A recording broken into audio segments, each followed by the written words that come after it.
Hi, welcome back to the Angels. Brian here.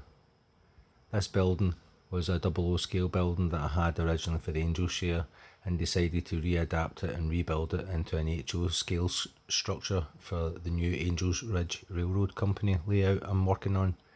So here we are with the new design and the shape that I decided to go with for this building, which will be the upper floor of a building, and using card and some materials I had in stock like windows and doors. I decided to design this little office for the manager, which will be upstairs of a 2-storey building, using coffee stir sticks, doing them vertically originally on the top part of this building, and basically practicing my scratch building a la Tony Northeastern with a touch of Boomer and Jason Jensen Trains influence in this scratch build.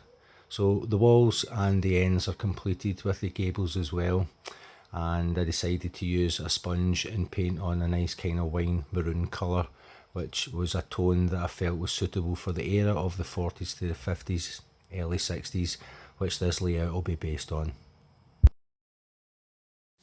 I was using 3mm wide Tamiya masking tape to mask off the areas to get the nice straight lines, and then applied white with the sponge again, just dabbing it on. Coffee stir sticks did have some form of dye stain added to them, but I felt that once I got the paint on that you wouldn't really notice that, so I didn't do too much staining of the wood due to the fact that the building will be painted, then weathered quite heavily after.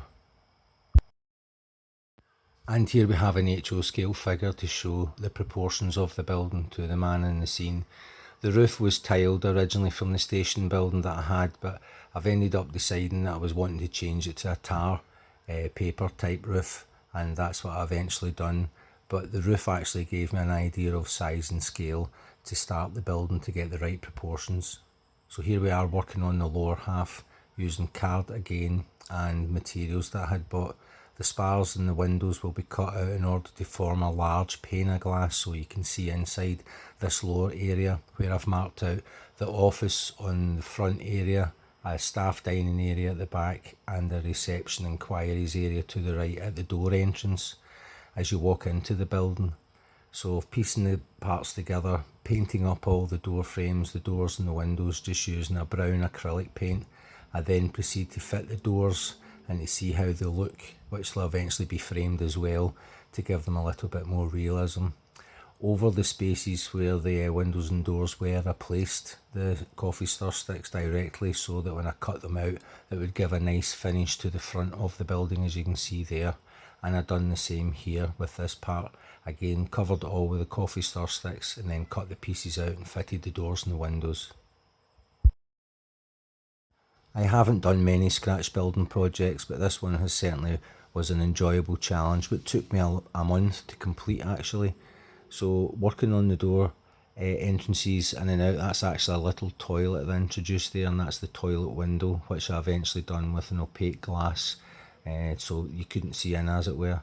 Again, piecing the parts together, taping out the areas where the paint's going to be applied and doing the same sort of paint scheme, but this time obviously the coffee stir sticks are horizontal to add a little bit of effect to the building, to show that the manager's area was added at a later date. Here we see a smokestack coming out the side, which is also what I do on the manager's office. I don't have the chimney or the fireplace in there anymore. With going with the tar paper roof in the area that I'm going for, I felt that a smokestack would be more area specific, and obviously being in Canada, I felt that it would be more suitable as well. So I was working on a little kind of front awning above the manager's office so that he could walk out onto the roof deck. As you can see here, there'll be a little platform there where the manager or staff can go out and stand and look out over the town towards the railroad. And with weathering and some sandpaper rubbing of the wood, I've managed to distress it to make it look a little bit more aged. As before I put it together, I like to go on and age things part by part, and then when I get to the end I do them all. So here we see the tar paper roof coming together on the building, which I think you'll agree looks very nice. And using some of Jason Jensen's techniques, I flick all the edges up to give them quite a rough edge, then use various pastel powders, very thin washes of acrylic, and here you can see the smokestack being added. And we also start adding the window frames around and the frames around the doors. So now you can see this building is looking quite aged and old, with the tar paper distressed and the streaks of weathering. Inside we see the details that have been added to the office, with an inquiries window, a reception area with wallpaper, and obviously you can see some maps there and signs, etc. that have all been added inside that you'll be able to see through the doorway and the side window. And I've also added an office where there's going to be a radio and etc. in there. So the Angels Ridge sign is added to above the doorway to start giving the building a sense of place. And this is the awning, which I reduced the length of, a half the length of the awning, and again done the tar paper technique and a patch repair and the aging and weathering of the smokestack, which I think you'll agree is starting to look old and weathered, and it's a very nice technique that Jason and the likes of Boomer do, so I like to try and emulate these guys to create more realistic looking buildings. So inside the floor plan you can see the furniture that I've all scratch built for it, tables and the chest of drawers where we keep maps, and that's a radio that's been formed in an old 60s chair and etc. So these are details you'll be able to see through the front window like that, and you can see that it gives the building a lot more character, and it's something that I find that Tony Northeastern does really well, where if you look inside the buildings you can see a little bit of life or a little bit of action, as it were, where there's something goes on and the building has a purpose.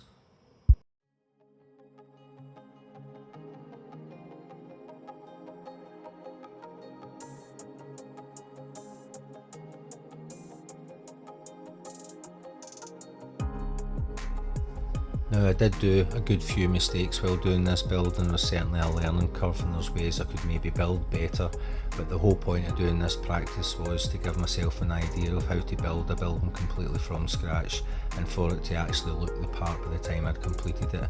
I feel as though I did achieve that in the long run, but the process did certainly have some aches and pains. Trying to pay attention to certain details to make sure that it looked kind of realistic, but also not going overboard, due to the fact that I want to kind of build larger buildings and more intricate looking buildings as the piece goes on. So now I'm just using a little bit of card for the roof, which will be the floor of the railroad manager's office. I decided to do a little curved awning, which I've seen prototypically in Ontario, Canada, on some of the stations that they had there. So I've tried to recreate that effect using the tar paper. Again, I thought would give it a sense of realism. I think in this instance I've maybe laid the tar paper the wrong way, that I should have done it back to front rather than front to back. But once you add all the tar paper on the awning and run it round the side and add the age and the weathering, it isn't too noticeable. You can see here the manager standing on the outside patio area of his manager's office, and it's starting to come together quite nicely.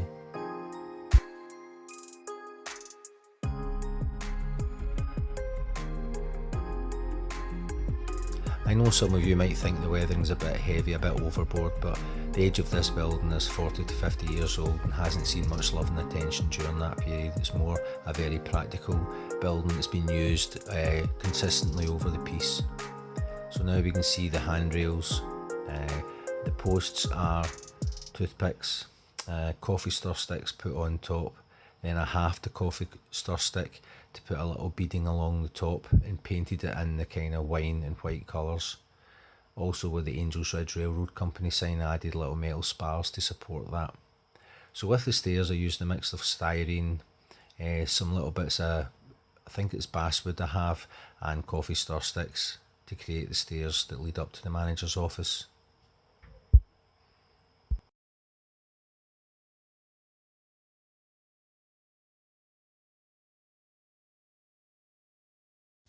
I painted them all the usual acrylic brown with a touch of the wine on the posts and the banisters leading up the stairs as well. In an effort to add more detail, I added a little electrical junction box just at the back door there, and decided to add the electrical conduits to basically give power into the building at different access points.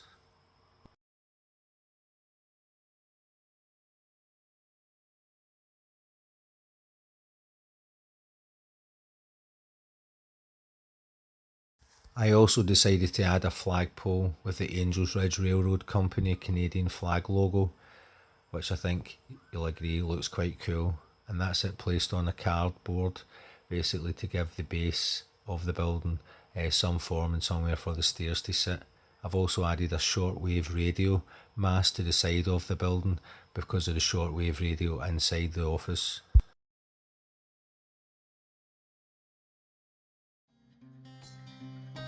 Of course, Tommy has to pop along and investigate how the build's coming along. With some final weathering with pastels, I've added some moss green to the roof and the edges of the roof and little areas around the lower part of the building, as you can see the drain pipe there, and there's a shortwave radio inside the office. So here we see it on the angel share layout, which it will soon replace, to give it an idea of background, the scale-like structures surrounding it. I hope you've enjoyed following in this build.